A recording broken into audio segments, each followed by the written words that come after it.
आइए दोस्तों, ये पहला सवाल देखते हैं। सुरेश की आय उसके व्यय से 15% अधिक है। यदि उसकी आय में 30% और व्यय में 35% की वृद्धि होती है तो उसकी बचत में कितने प्रतिशत कमी या वृद्धि होगी, हमें बताना है दोस्तों। देखिए दोस्तों, इस सवाल में क्या बोला जा रहा है कि सुरेश की आय उसके व्यय से 15% अधिक है। लेकिन दोस्तों, हमें सवाल को यहाँ से शुरू करना है कि यदि उसकी आय में 30% की वृद्धि होती है और व्यय में 35% की वृद्धि होती है, तो हमसे पूछा जा रहा है कि उसकी बचत में कितने प्रतिशत की कमी या वृद्धि होगी। तो देखिए यहाँ पे उसके व्यय में 35% की वृद्धि होती है, तो मैं यहाँ पे व्यय के नीचे 35 लिख दूंगा, ठीक है। और बचत में कमी या वृद्धि हमसे पूछी गई है, तो मैं इसे x मान लूंगा, ठीक है। और यहाँ पे आय में हमें बताया गया कि 30% की वृद्धि होती है, तो इसे हमें बीच में लिख लेना है, ठीक है। तो हम इसे एलिगेशन मेथड से सॉल्व करेंगे। तो देखिए दोस्तों, यहाँ पे एलिगेशन मेथड में जैसे लाइन खींची होती है, यहाँ पे लाइन खींच लेंगे।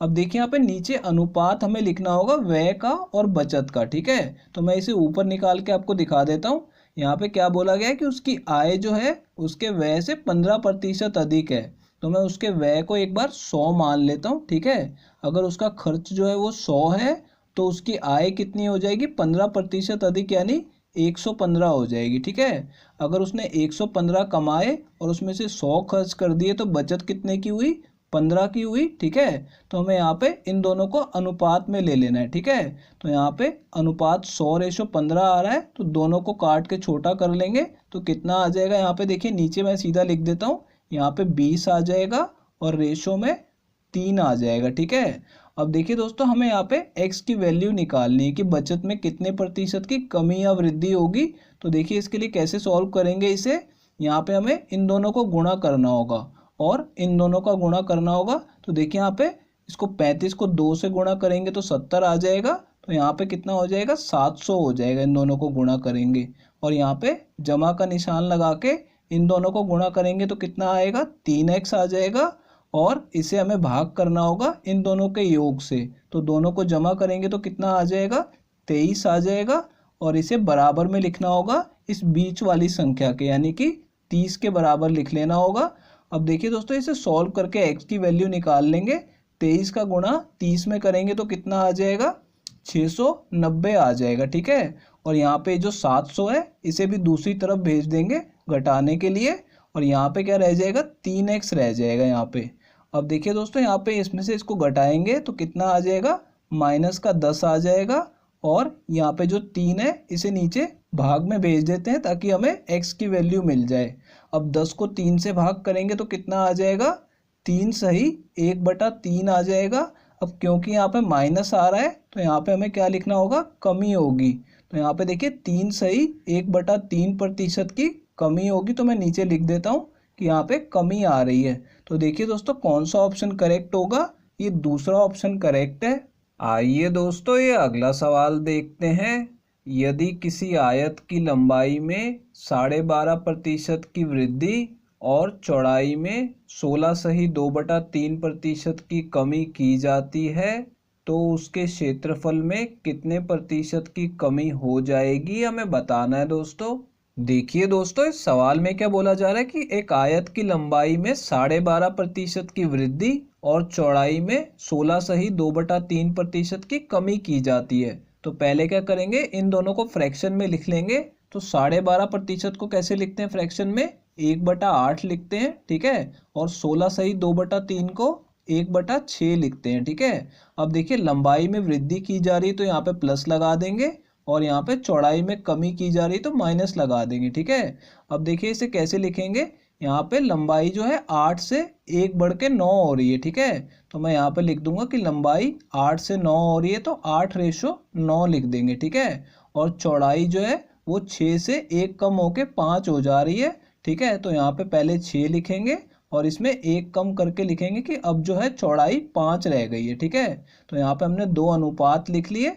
अब देखिए दोस्तों, इन्हें काट के छोटा कर लेंगे तो ये ऊपर नीचे वाली वैल्यू को भी काटा जा सकता है। ये दोनों 3 से कट रहे हैं तो इसे 3 से काटेंगे तो 3 आ जाएगा, और इसे भी 3 से काटेंगे तो 2 आ जाएगा, ठीक है। अब यहाँ पे और कुछ नहीं कट रहा तो इन दोनों को गुणा कर देंगे, तो यहाँ पे कितना आ जाएगा, 16 आ जाएगा।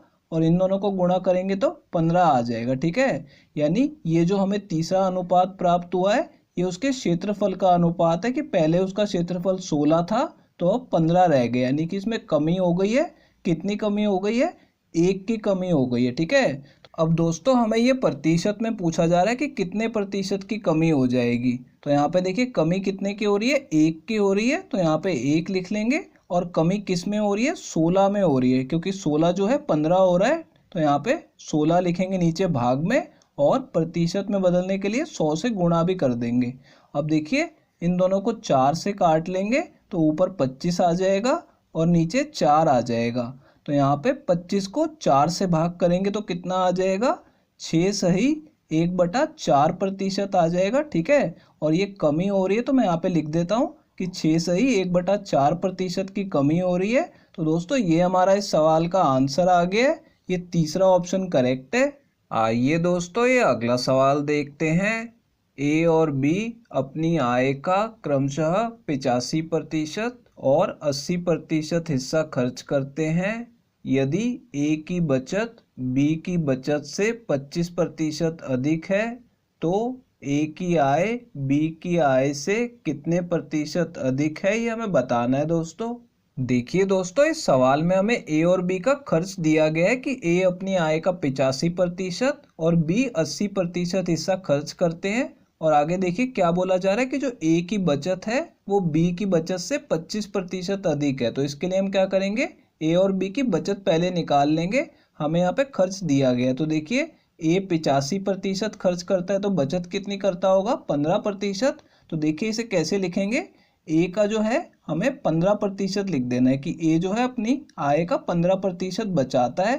ठीक है, तो यहाँ पे मैंने इस तरीके से लिख दिया ए गुणा 15%। और यहाँ पे बी का कितना आएगी बचत? 80% हिस्सा खर्च करता है तो बचत 20% की करता होगा। तो यहाँ पे क्या लिख देंगे? बी गुणा 20% लिख देंगे। ठीक है, तो ये हमारी बी की बचत आ गई। अब देखिए दोस्तों क्या बोला जा रहा है कि जो ए की बचत है वो पहले ही बी की बचत से 25% अधिक है, यानी कि ये जो है इसकी तुलना में 25% अधिक है। अब दोनों को बराबर करने के लिए क्या करेंगे? इसको भी 25% बढ़ा देंगे। ठीक है, तो इसके लिए मुझे क्या करना पड़ेगा? इसे 125% से गुणा करना पड़ेगा ताकि इसमें 25% की वृद्धि हो जाए। अब देखिए ये दोनों बराबर हो जाएंगे क्योंकि मैंने इसको भी 25% बढ़ा दिया है। अब देखिए यहाँ पे इसे काट के सॉल्व कर लेंगे। 100 से मैं 100 को काट दूंगा और इन दोनों को 25 से काट लेंगे तो ऊपर 5 आ जाएगा और नीचे 4 आ जाएगा।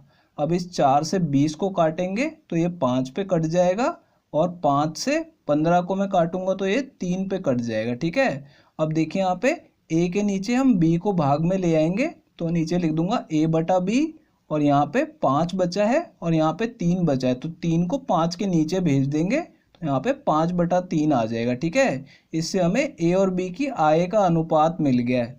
अब देखिए क्या पूछा जा रहा है कि ए की आय बी की आय से कितने प्रतिशत अधिक है। तो यहाँ पे ए की आय बी की आय से 2 अधिक है। ठीक है, हमें दिख रहा है, तो हमें इसे प्रतिशत में बताना है। तो यहाँ पे कैसे निकालेंगे?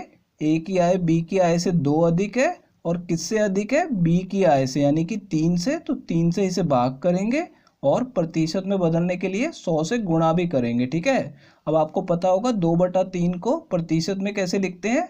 66 सही 2/3% लिखते हैं। ठीक है, इसका मतलब क्या हुआ कि ए की आय बी की आय से 66 सही 2/3% अधिक है।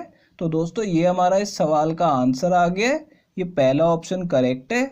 दोस्तों अगर ये वीडियो आपको पसंद आई हो तो इसे लाइक कर दीजिए, और दोस्तों अगर आप लोग चैनल पे नए हैं तो चैनल को सब्सक्राइब जरूर कर लीजिएगा, और दोस्तों नोटिफिकेशन बेल को दबाना बिल्कुल मत भूलिएगा।